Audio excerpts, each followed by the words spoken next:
And welcome to the Under the Bus podcast. I'm your host, Merge. I'm here with Clayton. What's up, Clayton? Hi. So Lakers lost tonight against the Heat by 1 point, right? 92-91. It was a really sloppy game by the Lakers. They weren't playing at their own pace. Only players who were really doing well were Julius and Brooke, and then Kuzma in the fourth quarter. Lonzo had some nice defensive moments. Lonzo had some nice passes and stuff. He was really struggling with creating his own shot, especially out of pick and rolls with that floater. He was really bad with that tonight, and he's been really bad with it this year.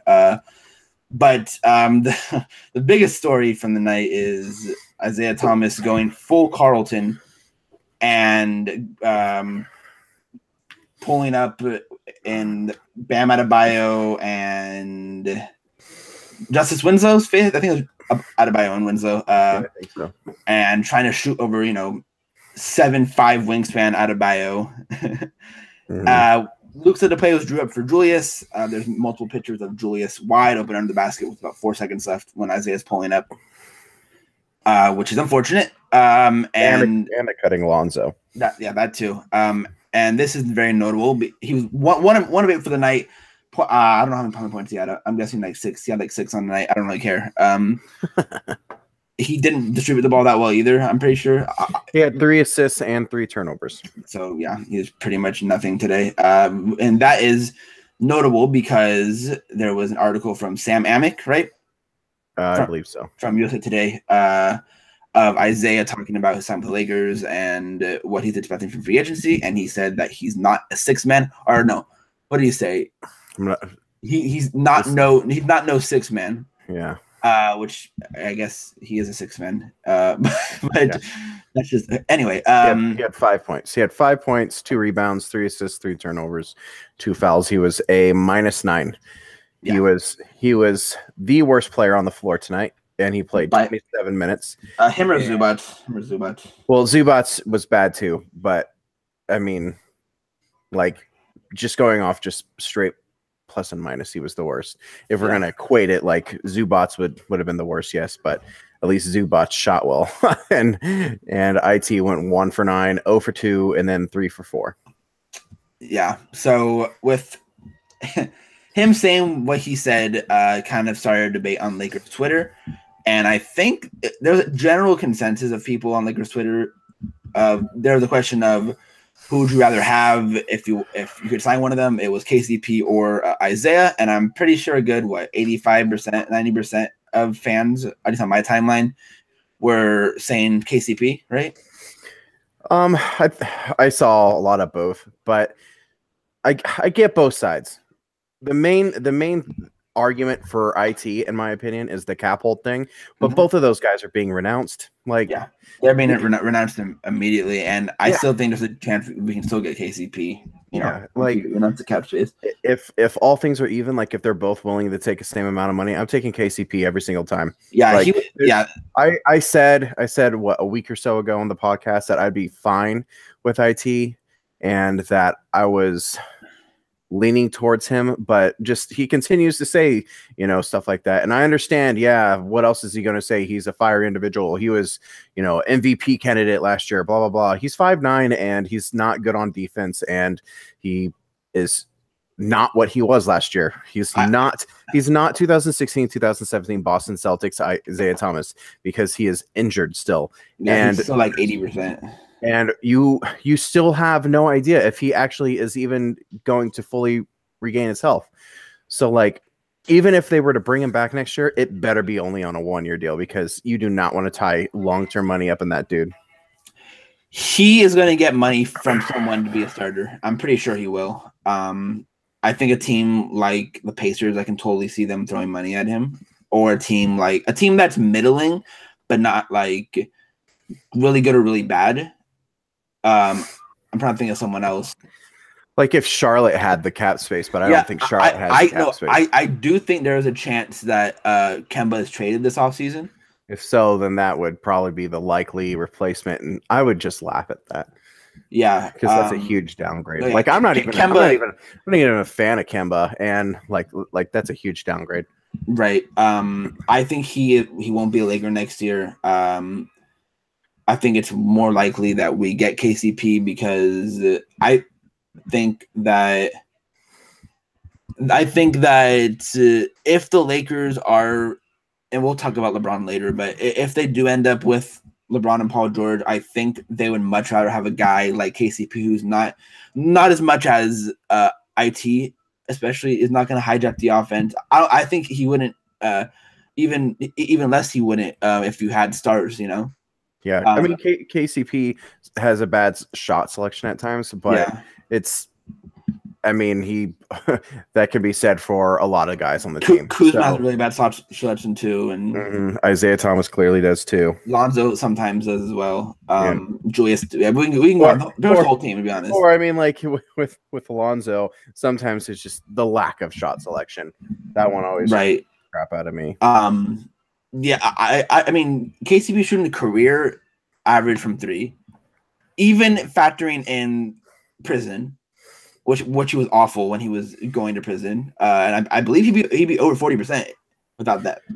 I think I saw someone say that too. If you take out December when he was in prison, that he'd be posting career numbers. Yeah, and he still is posting career numbers. You know. Yeah. He's shown the ability sometimes to hit the roll man on a secondary ball handler. Yeah, he can be. He's shown promise as a secondary ball handler. I mean, but like if you're getting. If you're okay, I don't want to say that they're getting LeBron. We went down that rabbit hole way too much last time. Right. I'm going to assume that they get PG because I just think it just seems so likely to me. But like you get PG and then you have all the other guys still young on the team. All he has to be is essentially just a catch and shoot guy. Yeah, and he's been really good defensively recently. Yeah, and he could be like a secondary ball handler, like with the bench and stuff like that. So, yeah, he has his nights, right? He has his nights where he's good and bad, obviously, but I just rather have the guy that's 6'5", 6'5" instead of the guy that is 5'9", and he's also not younger, and he's younger, serious hip injury, and he's younger. Mm-hmm. Yeah, I mean, it just makes a lot more sense, and I mean, I was sort of leaning towards keeping Isaiah over the past like week or so, but after hearing what he said and after watching the game today, I just don't want him as a guy who's going to hijack the offense at times. And I get he's a guy who you might want to put out there to shoot, but I would have rather given the ball. I mean, the play was for Randall. I would have tried. If anything, I'm trying to give it to Kuzma or Brook. Not 5'9" while he's being guarded by. We don't like Justice Winslow, but he's still a good defender. Yeah. So he tried to shoot over him, which is hilarious. And then he also tried to shoot over Bam Adebayo, and who's a freak. Who's Bam can get up quick, and he's got a 7'4", 7'5" wingspan. So yeah, he's made like that was not a good idea. Yeah. I called it immediately when I saw the Lakers take a timeout after the Dragic make. I said, do not put Isaiah in. Mm-hmm. And what do you know? You put it in. Yeah, Luke put him in. I'm not going to blame Luke. I think he tried to use him as a decoy. But the problem was that Isaiah was like, oh, there's nothing left. And he thought, I need to shoot it now, when he should have just been a lot more patient and waited like 1 or 2 more seconds, and he would have saw Julius wide open underneath the basket.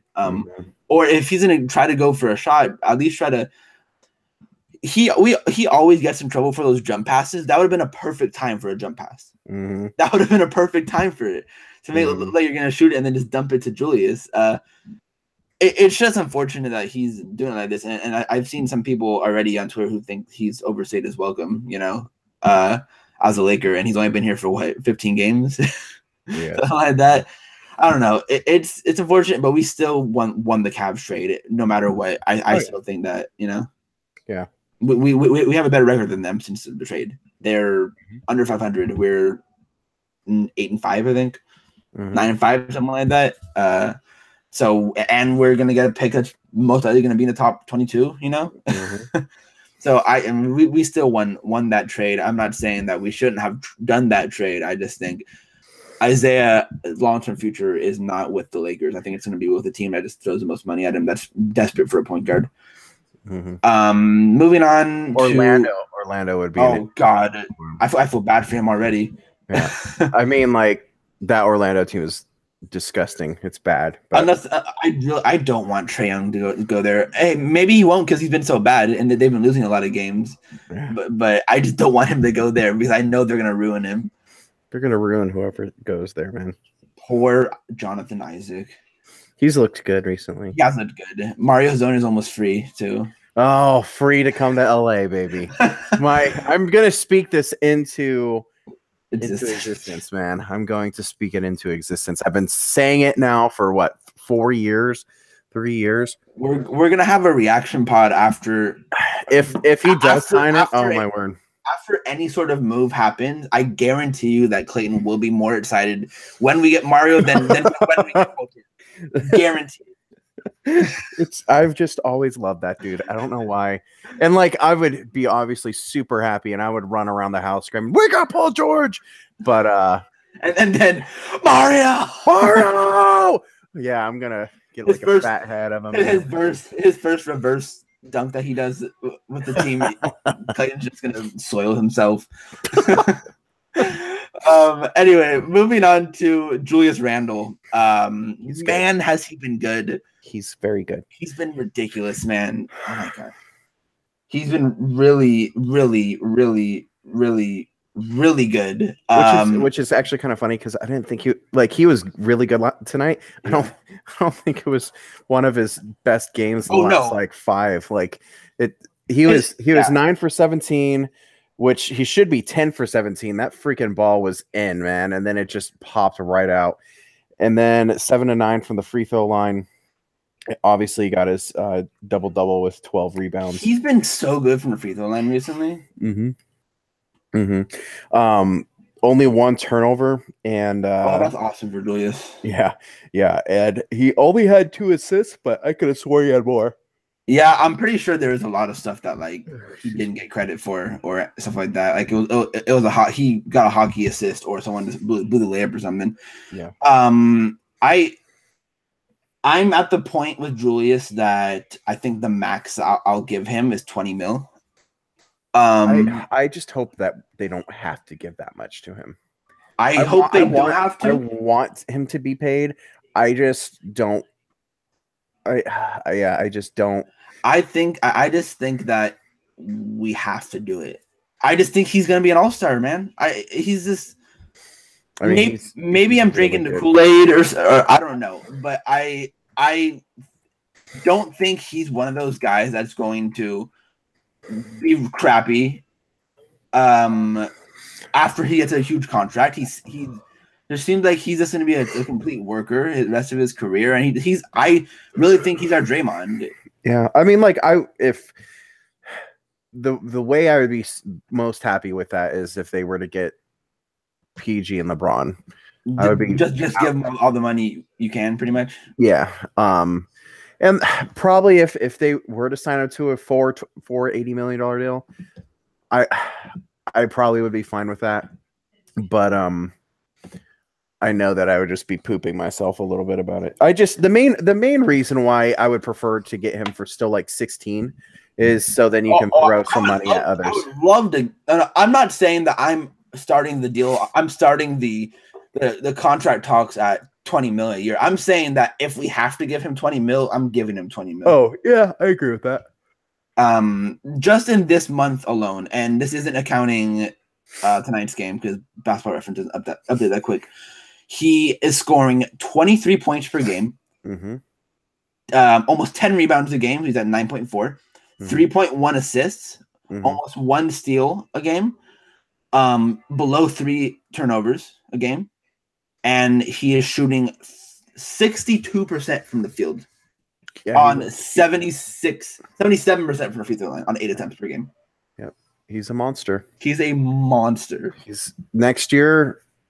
I mean, he really should be in All-Star talks. I think he should, especially if he's starting and he's getting the minutes like this. I don't see how he's not 19 and 10 next year, 19 and 9 next year, or with like 3 or 4 assists a game, even with Paul George.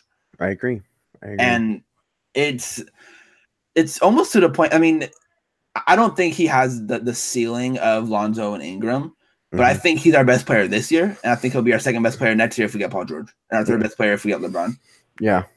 As much as I love Ingram and Lonzo and Kuzma, Julius is just there already, and he can still get better at stuff too, which is the scary part. Yep. I agree. I mean, like, we've been saying how freaking good he has been. So Yeah. I know the whole year we've been saying it, but he really has turned it up to another level since the All-Star break.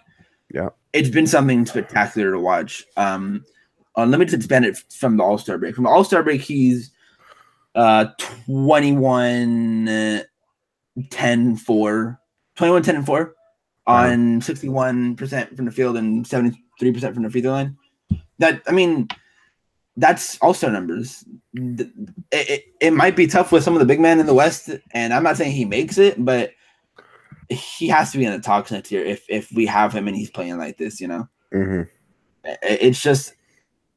He's a ridiculously good player, and I think he can get even better with his defense. I think he can get better at rim protecting. Obviously, that's his weakness on defense. He still gets a little lost sometimes on off ball, though he's getting a lot better.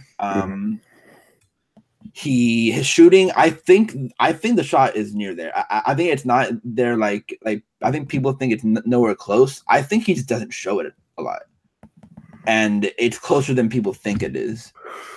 And the form looks a lot better when he shoots. I mean, just from the free throw perspective, I think that just shows he could be at least a 20-foot jumper like next year. But I'd much rather have the three just because it makes more sense to shoot for the three instead of the mid range. But if it's a mid range, then so be it.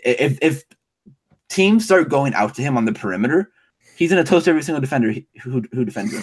Yeah, his free throw percentage is only 70% for the year, and it's actually down from last year. I think he started really poorly from the free throw line. I want to see for the per month. I bet it's a lot better. This month and last month, I bet it's 75 plus. This month it's 76. Last month it was only 61, but January it was 61. Yeah, but January it was 82. So like he started out 65, then 68. Yeah. Then December, which was tough for everyone, he was only 59. Eesh. But then January 82, 61 in February, and 76 this year. I think next year he'll get it up to 75% for the year, and his true shooting percentage is just wonderful. Yeah, I mean I don't know what it is exactly right now. It's 61 right now. That's ridiculous, man. And if you can pull up his at the rim numbers real fast, those are so ridiculous. Per B-ball reference, 0 to 3 feet. 0 to 3 feet, that's 55.2% of his field goal attempts. Right. And he's finishing at 74%. I believe that's like top 5 in the league too. I believe so. I think that's only behind guys, I think like DJ and Gobert or something like that. DJ Gobert, and I think I saw someone say Dwight. Which makes sense because those are all guys who just that's all they do at the rim, Which I mean, and I know we hate Dwight too, but that oop that he had today or was it last night from Kemba was nasty. I don't remember it. I saw it on NBA's Insta story. I think I'm just so like baffled from LeBron's dunk still that I just don't remember. He's actually finishing. Julius is finishing at a better percentage from 3 or 0 to 3 than Dwight. Wow, really? Yeah. I mean that's just elite numbers, and some of the stuff is like he makes some tough shots, man. Mm-hmm. Like he should get a lot more foul calls than he does too. It's kind of like how Shaq back in the day he just wouldn't get foul calls because he was being fouled at every play. Yeah, just because he's a gigantic man, and it's kind of like LeBron. LeBron doesn't get probably near enough foul calls that he probably deserves because he's just a giant freight train. Mm-hmm. So I mean, it's I've seen a lot of people compare Julius to like a baby Shaq, and he really does finish like Shaq a lot of the times. He's just so dominant down there at times. Mm-hmm. Um, the series has just been nuts. did you see that video? I was on Twitter, like 2.5 minutes of Julius just absolutely bullying everybody.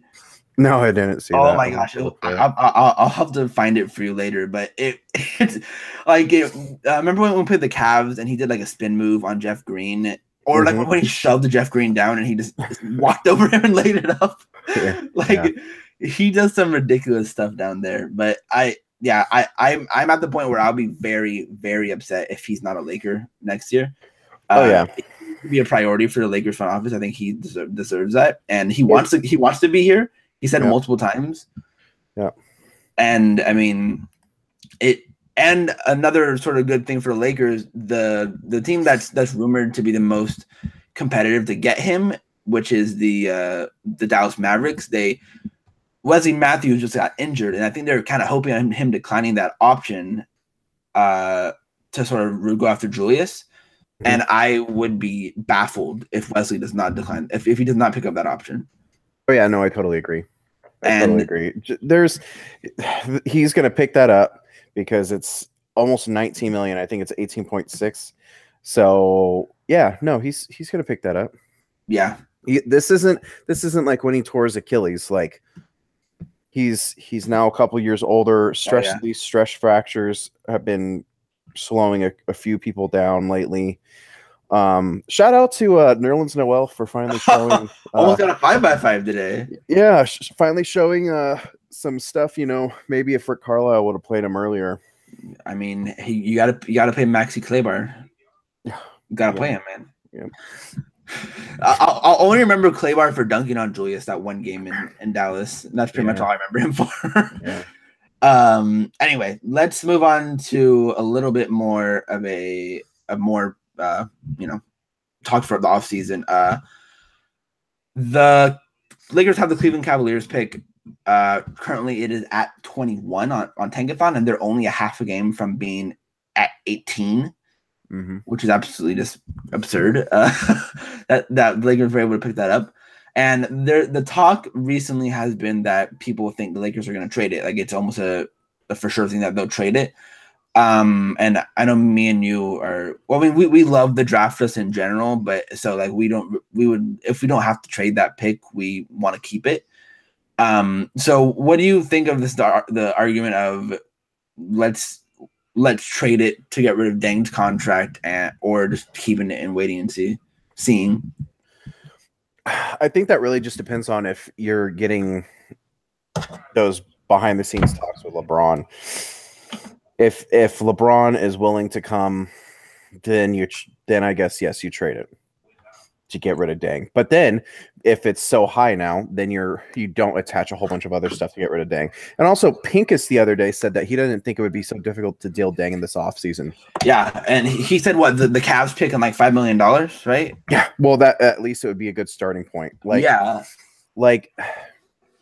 you deal like the pick and Zubats $5 million, and really like that's all I'm at this point willing to give up. Yeah, like, I'm not giving, if I'm giving up like a pick that's top 20, I'm not giving up Josh Hart. Yeah, or Kuzma. I've seen Kuzma and Josh Hart's name thrown around. Yeah, if they you're not trading Kuzma. No, like those two are very crucial rotation players in the future. Yep, and no way on super cheap contracts. Yes, of course. And if you're trying to get LeBron and PG, you want the super cheap contracts who will be on your books for those contracts for 4 years, right? Yep. Because they're both first round picks. So I mean, or 3 years or whatever it is. You can't really dump the guy. I've seen people say like add someone like a Thomas Bryant. Even that I don't want to get rid of. More so because I'm sort of connected to Thomas Bryant. But yeah, I guess it would hurt my heart, but it wouldn't be too bad. No. If we have to, I'd offer them Zubats first. Well, like I'd be more than fine giving up the Denver pick. Zubats, and I'd even given like the Chicago picks. The Chicago pick for next year. Yeah, that might be a top 35 pick. That pick. Exactly. So like that's what I'm giving up. If you want Hart, you're gonna have to give me back something. Yeah, I would need a first rounder for her. Yep. If and I don't know if there's a ton of first rounders who can Available. well that plus I don't think there's a ton of first rounders who I think can put up or help as much as Josh Hart can that aren't stars.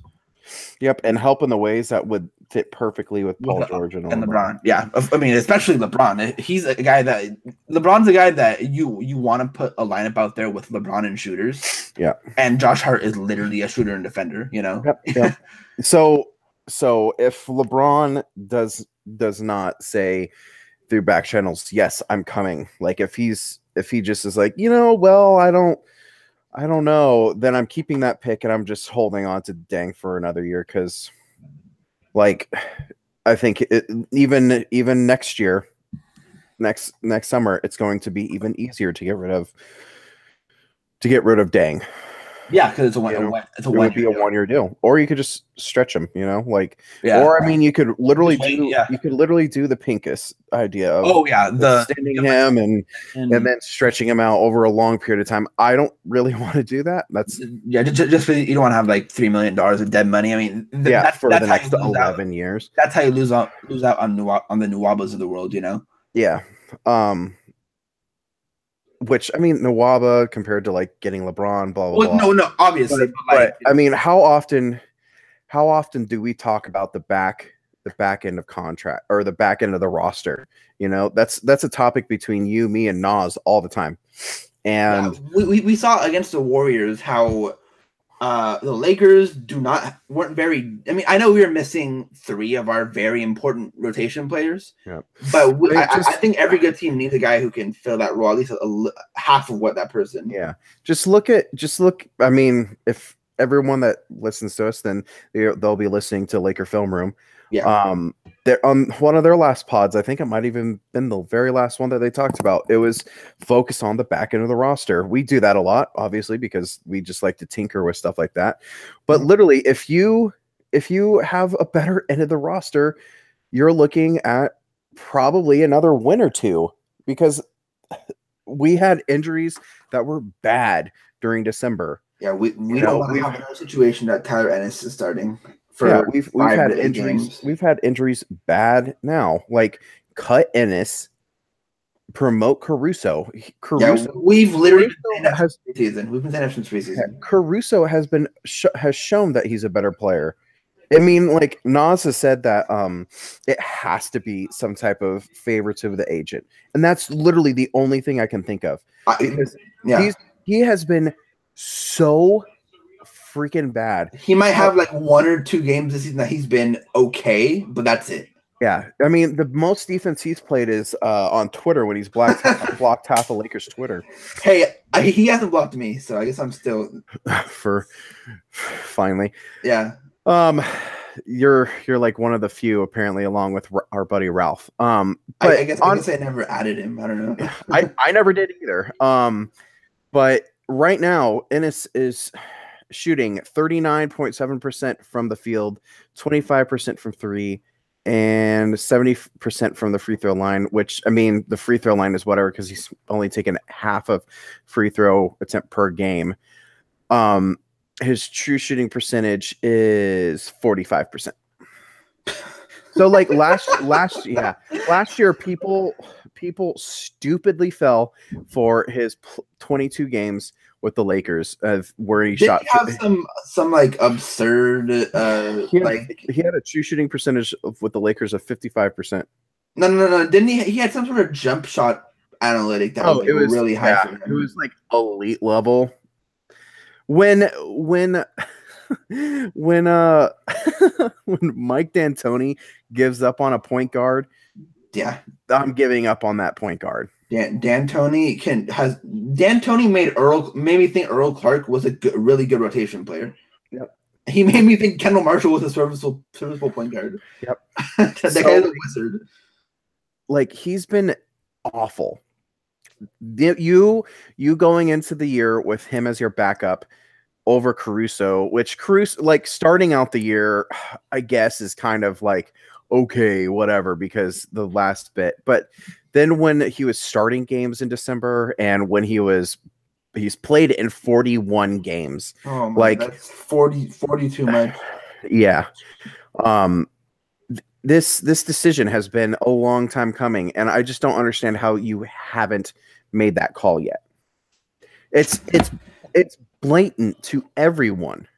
There's so many people on Lakers Twitter who think that he can be a serviceable backup point guard. I've made this comparison to TJ McConnell. He probably isn't as good, doesn't have as good of a potential as McConnell. I think McConnell could be a starter in like very spot situations, but I think he can be some sort of version of TJ McConnell for the Lakers. I just think that when Matt Moore, the Laker hater, brings up how good Caruso has been as a defender, and the Vecini backs up how good he was as Sam Vecini and Chad the Coleswicker, they both love Caruso. Alex Caruso, Caruso God. So like, I just don't understand how like this isn't like, it's not a difficult thing to understand. So like, for people on Lakers Twitter that apparently have a hard time still understanding, and like the front office, I don't get it. Like, you have a serviceable backup. Say you don't even have Caruso. Say you just get like a Shelvin Mack. Yeah. You know, like not on the contract that he has now, which I mean, like only $1 million is guaranteed next year or something like that. But you know, just someone that is serviceable. Like, Shelvin Mack isn't very good. Mm-hmm. He's okay. Like, oh my God, I have to bring this up. I'm sorry. Did you see Shelvin Mack's tank? Yeah, I saw that. Yeah, he went to try and pass and stop it and threw it behind the half court line. Yeah, I know, that was hilarious. But like, honestly, I would take that over Tyler Ennis. Like, Ennis is so bad. Not only is he inefficient and not just flat out not good, but then like he doesn't, as Pete said on their podcast, like he doesn't have fire or whatever. Like he doesn't have a motor. He's just moving around. He's not a good athlete. Like, he's a very below average athlete. Like, very, very below average. He makes Caruso look like a goddamn, like Julius, man. Well, Caruso is a decent athlete, but I'm just saying he makes him look like he's freaking Julius Randle or Gary Payton or something. Yeah, it's ridiculous. So like, you tinker with the end of the roster. Like, you don't have Andrew Bogut on the roster for what, 25 games. Like, you have a wing, you have another wing that can be there. You don't waste a two-way contract on Vander freaking Blue. Yeah, like, I mean, there's so many other guys I would rather have won. I mean, as much as I at first I didn't think he would have been a good pickup, but Trey Burke would have been so much better. Yeah, like Travis Ware has shown to be at least shout out to Travis Ware. He has been really good. He's been really good. I was not enthused by that. I understood it. I was not enthused by it. Yeah. When they signed him to the 10-day, and he's shown. He put up 11 today, I think. Yeah, he's shown to be decent, and that is a type of guy. He had 11. He was 3 for 3 from 3 and 2 for 2 from the line. Yeah, I mean, that's just a guy that like that's a guy that in the Luke system, because Luke always goes 9, 10, 11 guys. That's a guy that can probably be the 9th or 10th guy on a minimum contract for next year. Yeah, you can play him 12 to 16 minutes a game. Like, you're totally fine with that. Also, I would also put money on Matt Thomas being at least. Oh my God! I would give Matt Thomas more than LA so LA can give him. Like, oh my word, his numbers right now. I'm gonna look him up. He's been absolutely stupid over in Europe. It's just we're all. I mean, just imagine him instead of Tyler Ennis, and then having the Ingram experiment start early, or calling up Caruso immediately. Do you think Caruso makes the roster next year, or he has another two-way? Maybe that's why they haven't pulled him up, because those two-ways a lot of times are 2-year deals. Maybe that's why they haven't, and they're just kind of waiting. Because when does after the G League playoffs? Then he can just come up, I believe, without any issue. I don't know. Within the playoffs start, I want to say they start like They start March soon. 27th, it says. The season might be done by then, I think. But by the time he's The Lakers? the South the won't don't the South the G League playoffs like end around the same time the regular season does for the NBA? The G League regular season concludes on March 24th. And the playoffs begin on March 27th at the earliest. So just depends on obviously how far they go, but I believe after they're done with the playoffs, he can be pulled up. I mean, that if just obviously it just really depends, but let me see when the last Laker game is. I believe it says April 11th. So maybe you could get away with somehow if they lost, like getting them out there for the last 5, 6, 7 games. Yeah. Depending on, because G League, I believe, is only a 3-game series. And they might lose because I don't think Thomas Bryant's gonna be there with them. Maybe not. I don't know. But it's just it's a best of 3. With 3 single no. The playoffs begin with 3 single elimination rounds before culminating. The finals are a three. Yeah. So like he could be up by beginning of April. Yeah. So like that I would understand. But until then, like I'm still just like, why isn't he up?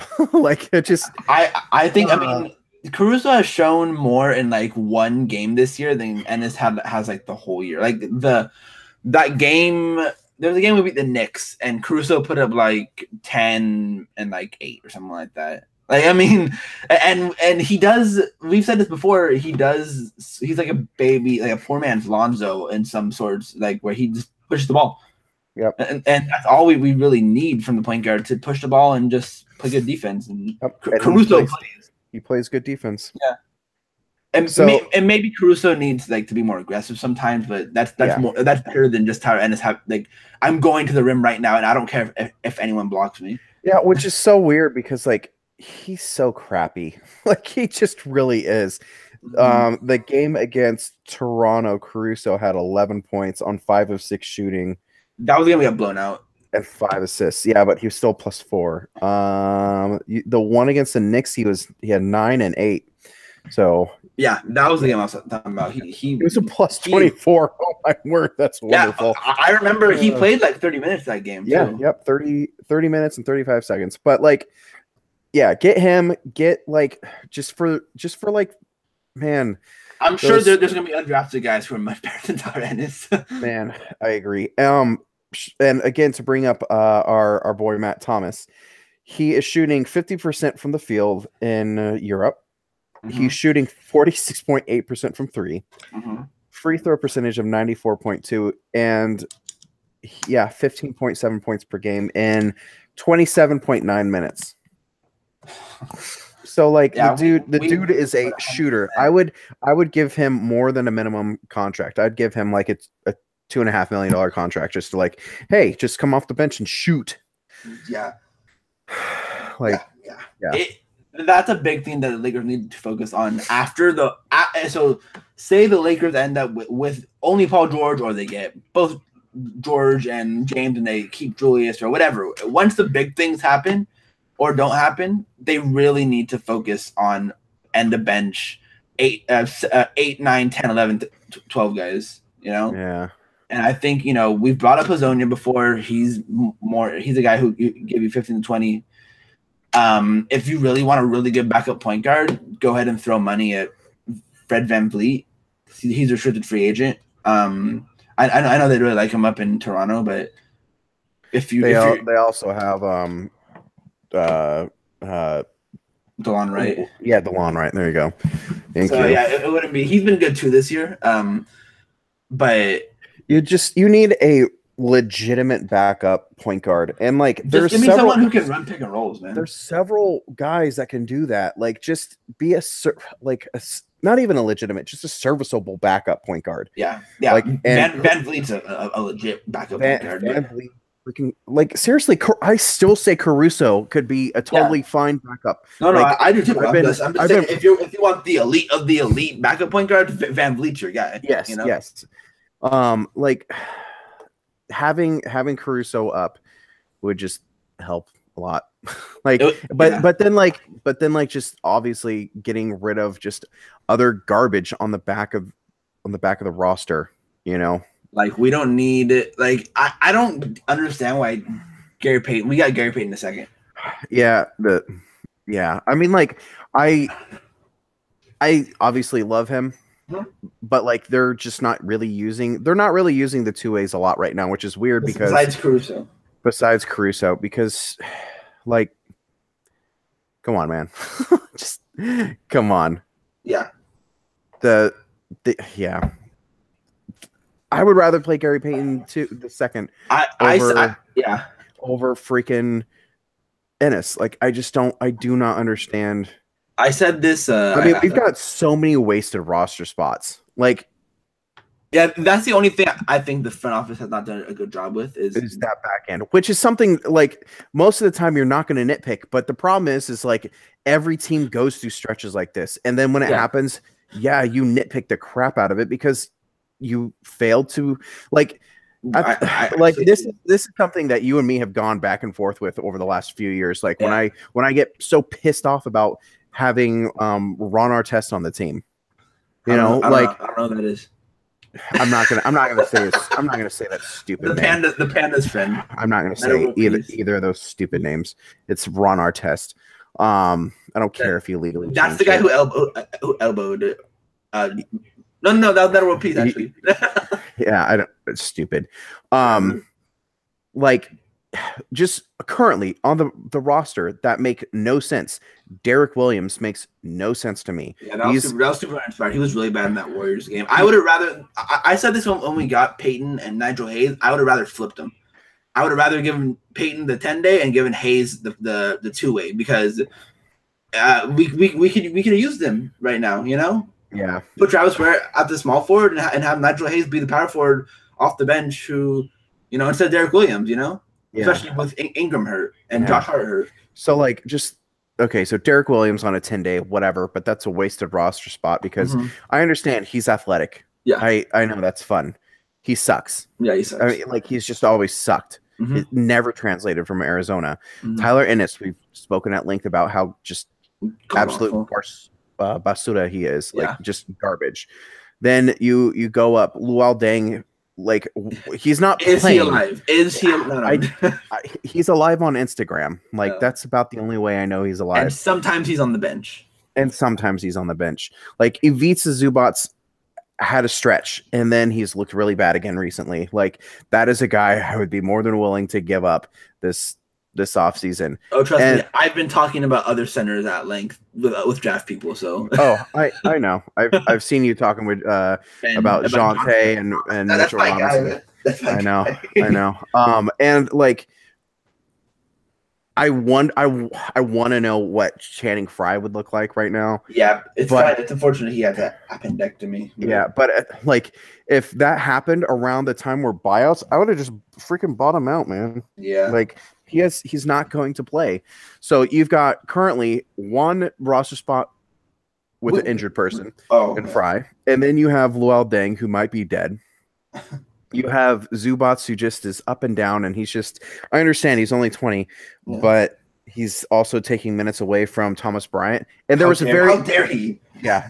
they had a very good conversation about Thomas Bryant on the Laker Film Room podcast. So like I agreed with most of that. And I think that Thomas Bryant will mature, and I think he will become a decent backup next year. Then move on from there. But then Tyler Ennis, that's a third spot that's just completely wasted. And then Derek Williams is completely wasted. So you have at least 4 spots. You have 4 spots that you don't want those guys on the floor. Yeah, I really would rather Luke run Julius and Lonzo sort of into the ground, then those guys play. Well, and he does. I know he does, but I'd rather have like 7-man rotations than the 10-man. Julius played tonight. Julius played 38 minutes. Lonzo played 38 minutes, and KCP played 39 minutes, with Kuzma and Brook both playing 33 minutes as well. And they're both sort of hobbled with injuries as well. Yeah, but Isaiah Thomas got 27 minutes. He was just abysmal. Yeah, and I don't even think the numbers just put out how bad he was. There were so many times where he would just kill a possession because he pounded it. Yeah, that or he would get himself into trouble, and I'm pretty sure there's 3 other turnovers that were credited to other people that were his fault, but because they touched the other player, that it was credited to him. I'm pretty sure one of those was Randall, his only one. Yeah, and I'm pretty sure that was because of him. Unless no, that was a charge. It was a charge. That was when the whole team kept passing up open threes and they gave it to him. I got really mad about that because I know. Kuzma and Travis Ware had wide open threes. Mm-hmm. I was like, okay, that's a good look. All right, that's a decent pass. That's a good look. Oh, Brooke, you have a good look. And then pass down to Julius. Take the shot. That possession was stupid. But anyways, the back end of the roster is just always something that I like to fiddle around with in my head, and it's not done with. It's wasting a spot on Derek Williams, and apparently Gary Payton the second was dressed today. He's been dressed for a lot of games. His 2-way, and he hasn't played. I'm pretty sure it's almost done. His 2-way. No, I don't even think it's close. I thought the 2-ways right at the deadline were shorter. I don't know. Maybe I'm I don't know. Thinking of something else. I don't know. But I would rather give Gary Payton the second Ennis's 12 minutes. Yeah. I think and then the only things they've hit on in that aspect is Caruso and Ware. Yeah. And apparently they don't even think they hit on Caruso, which is just They weird. Don't really? Are you just saying that because we're not giving him a roster spot? That's okay. I thought they said something. I'm like, no. That's just everyone loves the bald Mamba. He should just He should just cut or completely buzz that and make him go bald, But whatever, it's endearing to him, I guess. Yeah, well, shout out to Alex Caruso because he's pretty insightful on Twitter sometimes, and I loved it when he tweeted about Trae Young. Yeah, Oklahoma should be running floppy sets and stuff like that for him. Yeah, I mean that's what everyone is saying that, and Oklahoma just refuses to do that anyway. That's a whole other topic with Trae Young, but I think he has a roster spot next year. He'll be one of the final two. I think he'll be one of the final two. And just give us more flexibility with 2 other 2-ways, Mm-hmm. But yeah, him and then Travis Ware, I would put money that he's also one of those last roster spots as well. I'd be fine with that. That he's on the roster because if he can just shoot, and he's been decent on defense, a lot better than I thought he was going to be on defense. He's monopositional, he can only defend the 4, but and it's sort of on switches, but he gets toasted a little bit on switches. But when it depends on the guy, but if it's if it's a smaller guy, he's getting burned. But I'd be okay with that, just as long as they didn't sign another point guard or power forward. Yeah, the only way I'd be fine with that if it's a David West type. And I said this before, if you want to roll with Thomas Bryant as your starting center next year for some reason, you're gonna need someone like a David West to go in there and muddy it up a little bit. I don't think Thomas Bryant is going to start. No, I don't think so either. I'm pretty sure it's going to be it's going to be a vet, or we're going to draft a center if we don't. I think that's what it would be. A Dwayne Dedman, or resign Brooke, or we draft Jonte or Daniel Gafford or something like that. I'd have no problem giving Brooke the mid-level exception now. Yeah, he's been really good recently, especially defensively. He's been really good the whole year, but he's been a much better defender than offensive player, which he's been a lot better offensively as of late. But he had that really tough stretch, but defensively he's been really good. Last thing I want to talk about is LeBron real fast. All the stuff is flying, all the rumors are flying, and we've talked about this at length, I feel like, about how awesome a team if we kept Julius and we got LeBron and Paul George, like how much fun that would be. But that's I think that's the only thing that we'd like would make us really happy if we got LeBron. Because I think we're both kind of scared if they did get LeBron that they'd say goodbye to Kuzma and Ingram. Yeah, just a little bit. I do think I'd be really afraid of that. I think, especially even though they're not winning, the Cavs team, he looked a lot better since that trade. Like him personally, not the team, but him individually. I think he really likes having those young guys around. And that's just me thinking like the same stuff. I've never heard him say that, but I just think I think it would make more sense to have those guys around him so he doesn't have to play 35 to 38 minutes a game, Mm-hmm. And so you can have the Brandon Ingrams and you can have Josh Hart get some minutes. You can have KCP get some minutes if you get KCP or, so on and so forth. And just rest him for playoffs and then just have him go full LeBron in the playoffs. But what are your thoughts just in general on LeBron? I know it's not really a thing that it's not like Paul George for us that like we really have like an expectation with him. But like just general thoughts with LeBron as LeBron to the Lakers type stuff. I'd be fine with it, but at the same time, if he went somewhere else, I wouldn't cry about it. Right. I mean, that's essentially like, and if he is coming here, he has to know that he is not the boss. Mm-hmm. That Luke has final say, that the front office has final say, that he is here to play basketball and not help with any other type of front office stuff.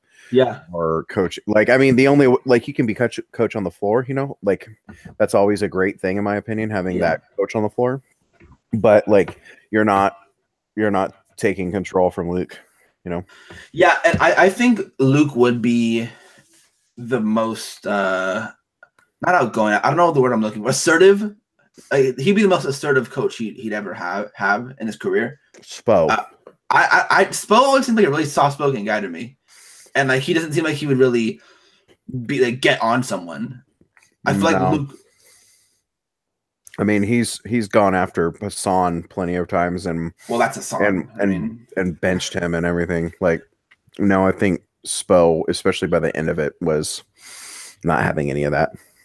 I think just like the stuff that I've heard LeBron say about Luke, especially the comment or the quote he had this last Sunday, sort of, I feel like that was sort of like is telling, and him complimenting Luke on getting the ball to move around a lot more with the Lakers and having him run that Golden State system and all that. I don't know. I just think that Luke has a respect from these players, and Luke played at the same time LeBron was coming up, Mm-hmm.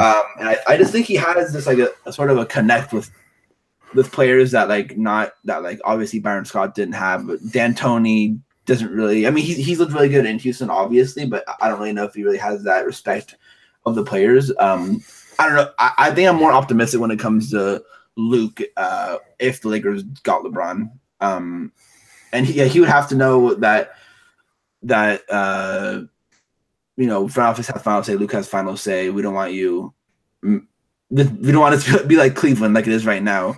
Like with him yelling at Lou, which I think I kind of get with LeBron with the yelling at Luke. I think he's really frustrated, just not winning LeBron. I don't know. I think it'd be just a lot of fun with LeBron, Paul George, and the young core. You can literally switch everything in that case with a final lineup of go Ingram, PG, LeBron. If they get LeBron, I want it to be a 1+1. I don't see a case where he doesn't sign 1+1 with anyone, whoever he signs with. That just seems like the move for the rest of his career. Same with Kevin Durant, people like that. Yeah, because like we don't want to be stuck. We don't want to be like Steve Nash. Yeah, forget even Steve Nash, just what we were stuck with Kobe the last few years. Oh yeah, that too. Like, as Jamie said, we saw an all-time great just hampered, and it hurt the team. Yeah. So like sure. A 1-on-1, 1+1, like that'd be totally fine. I still don't think even if you get him, you're a real true contender. But I think I'm more. I personally you're always more optimistic. No, well, I just think the Lakers sort of have the Warriors number. They match up well, but I don't know how you can say they have the Warriors number when they haven't beat them this year. They have, but they were all close. The one where everyone was playing or near everyone was playing for both teams, all three were really close, and two of them went to overtime. And that's without two of them. Like last game, they only had Durant, and then the other game they only had Durant and Dre, or no, Durant and Clay. And Dre. Like, it was without Steph. No. And then there was a game where they had all four of them, and Steph was garbage. There was 2 games where they had him, and there was 2 games that they didn't have him. I think the game in Golden State, the first one in Golden State, they had everybody.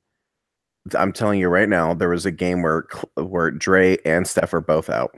No, I know. I get what you're saying, but I'm saying there was one game in Golden State, the first game in Golden State, not the most recent one, where all 4 of them played, and that at the very beginning of the year. No, that would have been like one of the first ones. No, it was. I believe it was around December, January, something like that. I don't know. Either way, honestly, like they just kind of they're coasting. They're coasting. They're not as good as like they were last year or the year before. I think they still win pretty handedly this whole thing, but I don't know. I think they're showing a little bit of cracks. Well, I mean, they've gone to the finals 3 years in a row, and excuse me, and they've played they've just gone hard on a lot of games when I know. They really just didn't need to. I think the difference this year for them is that their supporting cast isn't as good as it normally is. Yeah, that is I think their biggest concern. But when you can sport 3 top 10 players and 1 top 20 player, top 20, yeah, like Dre hasn't been himself in the regular season. He hasn't been as good as he was the past couple years. But again, Dre might just come out in the playoffs and then just be old Dre, Yeah. I don't know. I think it gives us at least a fighting chance with the Warriors, and it would be like a 6 or 7 game series, and I'd be fine with that if it's a hard fought, 6 or 7 the year after. Yeah, I don't see 7 after this year. I don't know. It's just like LeBron, Paul George is always pretty good against the Warriors. I mean, he had that game where he dropped 40 on them this year, and I locked down Kevin Durant, and we'd have a really deep team in this whole sort of hypothetical, with Julius and Ingram and Zoe and Josh Hart and Kuzma and all that. And I don't know. I just think it would be an interesting series. It'd be a fun series. I think it goes at most 6 games. Well, I don't know. Again, you're the pessimist. I'm the optimist when it comes to this sort of stuff. A lot of stuff, I guess. But it's good. Obviously, the offseason is super important. So, and we have no idea where the team's head at. I think this for us, the biggest thing is just keeping Julius, to be honest. Yeah, well, keeping just all the young guys. All the young guys, yeah. Keeping all the young guys. I get very worried that they're going to try and package everyone for like AD. Yeah. Or Kawhi. I don't like that idea. Championship teams have depth. Yep. That's the biggest. I think that's the biggest. Unless you're the Cavs of a couple years ago, and LeBron and Kyrie just go absolutely ridiculous. Yeah, or you're the Miami Heat, but otherwise, I mean, and they still had Mike Miller, Mario Chalmers, Udonis Haslem. They had guys, so like they had a certain amount of depth. Yeah, but I mean, the Warriors depth, Spurs depth. I mean, those old Lakers teams with Powell and Kobe, they had a lot of depth. I mean, you can go on and on. That's the biggest thing with championship team. Then you want to have depth. You don't want to overrun your guys until the games matter. Yeah. Like when it goes to the playoffs, play your guys 35 plus minutes. Your best players. I get that. It's the playoffs. You need to win it. You need to win as many games as you can. But in the regular season, it's a really important tool to have guys who can step in and give those big name guys much needed rest.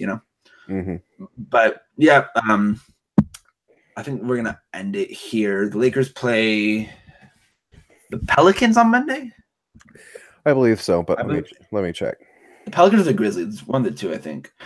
It's the Pacers. Oh, the Pacers, that's right. So we can tamper over in Indiana. We go on a four game road streak, road trip coming up, and I believe it's Portland. I mean, the Pacers, Pelicans, Grizzlies, Pistons. I think those are the 4 teams we play.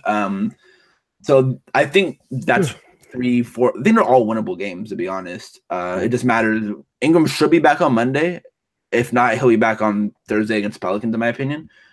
Everyone else seems to be getting healthier. I did see Kuzma was getting treatment on his foot, on his leg somewhere. So that might be something to keep an eye on. He did sort of hurt that ankle, but he came back after that and threw up a huge 3, and he looked fine. So he should, and we have 2 days off, so I think he should be fine.